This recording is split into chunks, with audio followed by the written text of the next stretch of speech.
సింగరేణిని ఎట్టి పరిస్థితుల్లో ప్రైవేటీకరణ కానివ్వబోమని రెండు తెలుగు రాష్ట్రాల ఐఎన్టీయూసీ కార్యదర్శి గంటా సత్యనారాయణ తెలిపారు. ఈ మేరకు ఆదివారం ఆయన గోదావరిఖనికి వచ్చిన సందర్భంగా మీడియాతో మాట్లాడుతూ బీఆర్ఎస్ పార్టీకి ప్రైవేటీకరణపై మాట్లాడే నైతిక హక్కు లేదని అన్నారు. కాంట్రాక్టు కార్మికులందరినీ రెగ్యులర్ చేస్తామని అసెంబ్లీ సాక్షిగా చెప్పిన కేసీఆర్ మాట తప్పడం మూలంగానే కోల్ బెల్ట్ ప్రాంతంలో 19 ఎమ్మెల్యే సీట్లను కాంగ్రెస్ పార్టీ గెలుచుకోవడం జరిగిందని అన్నారు. ఇంతమంది ఎమ్మెల్యేలను గెలిపించిన కార్మిక వర్గం పక్షాన నిలుస్తూ సింగరేణి బొగ్గు బ్లాక్ల వేలంపాట కాకుండా ప్రైవేటీకరణ కాకుండా కాపాడతామని గంట తెలిపారు. కేంద్ర ప్రభుత్వంది 49% వాటా ఉన్నదన్నప్పుడు, రాష్ట్ర ప్రభుత్వంది 51% వాటా ఉన్నదన్నప్పుడు రెండింటిని మినాయిస్తే 100% అవుతుంది.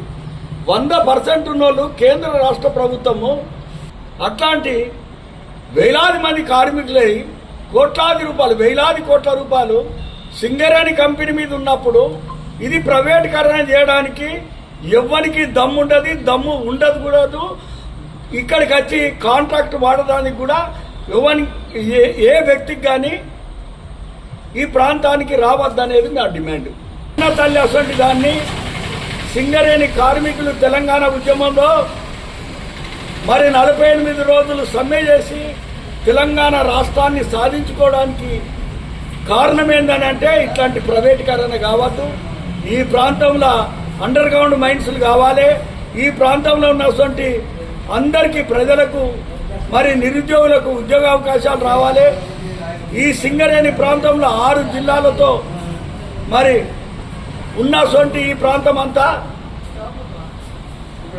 ప్రతి ఒక్కరికి కూడా ఇక్కడ అందరికీ న్యాయం జరగాలనేటువంటి ఆలోచనతోని ఈనాడు తెలంగాణ రాష్ట్రం తెచ్చుకోవడం జరిగింది. తెలంగాణ ఉద్యమానికి సహకరించి తెలంగాణ సాధించడానికి తోడ్పడ్డటువంటి కార్మికులను ఇవాళ బీఆర్ఎస్ పార్టీ ఆ కాంట్రాక్ట్ కార్మికులను కూడా మోసం చేసినందుకే ఈ ప్రాంతంలో 19కి 19 స్థానాలు కూడా మొత్తం కూడా కాంగ్రెస్ పార్టీ రేవంత్ రెడ్డి నాయకత్వానికి మరి ఓటేసి రేవంత్ రెడ్డిని ముఖ్యమంత్రి చేసినాక కూడా సింగరేణి ప్రాంతంలో ఇంకా ఇక్కడ ప్రాంతం నుంచే మరి అనేకమైనటువంటి ఎమ్మెల్యేలు ఉండి మరి మంత్రి గారు శ్రీధర్ బాబు గారు ఉండి, బట్టి విక్రమార్క గారు డిప్యూటీ సీఎం ఉండి, సీతక్క గారు మంత్రిగా ఉండి, ఇట్లాంటి అనేకమైనటువంటి వ్యక్తులు ఉండగా దీన్ని ప్రైవేటీకరణ అవుతుందని అంటే ఎవ్వరు కూడా నమ్మరు.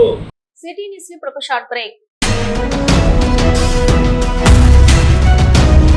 మొట్టమొదటిసారిగా గోదావరిఖని పట్టణంలో శ్రీ రుద్ర సత్యంబాబు పిల్లల హాస్పిటల్లో అడ్మిట్ అయి హెల్త్ కార్డు కలిగిన చిన్నారులకు క్యాష్లెస్ ట్రీట్మెంట్ చేయబడును.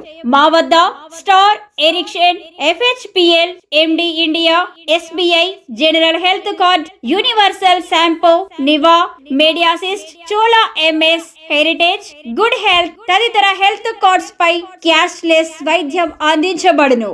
పసిపిల్లల ఆరోగ్యం పట్ల ప్రత్యేక శ్రద్ధ కలిగిన డాక్టర్, చిన్నపిల్లల మనస్తత్వం గ్రహించి వైద్యం అందిస్తున్న పేరుగాంచిన డాక్టర్ గా గోదావరిఖని పట్టణంలో 12 సంవత్సరాలుగా వైద్య సేవలు అందిస్తున్న నెంబర్ 1 పిల్లల వైద్య నిపుణులు డాక్టర్ సత్యంబాబు ఇప్పుడు అత్యాధునిక పరికరాలతో సౌకర్యవంతమైన సిట్టింగ్ హాల్ తో కూడిన విశాలమైన సొంత భవనంలో వైద్య సేవలు అందిస్తున్నారు. విశాల భవనంలో NICU, PICU, incubator, phototherapy, nebuliser, warmer, syringe pumps, lab, pharmacy, AC, non AC రూమ్లు, జనరల్ వార్డ్స్, విజిటింగ్ హాల్ సౌకర్యం కలదు.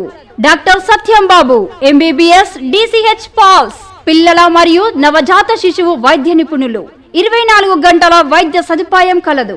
శ్రీ రుద్ర సత్యంబాబు పిల్లల మరియు డెంటల్ హాస్పిటల్, సూర్య హాస్పిటల్ ప్రక్క గల్లీలో, ఓల్డ్ మున్సిపల్ ఆఫీస్ రోడ్, మసీదు ప్రక్కన, లక్ష్మీనగర్, గోదావరిఖని. 7660044330 8142789678.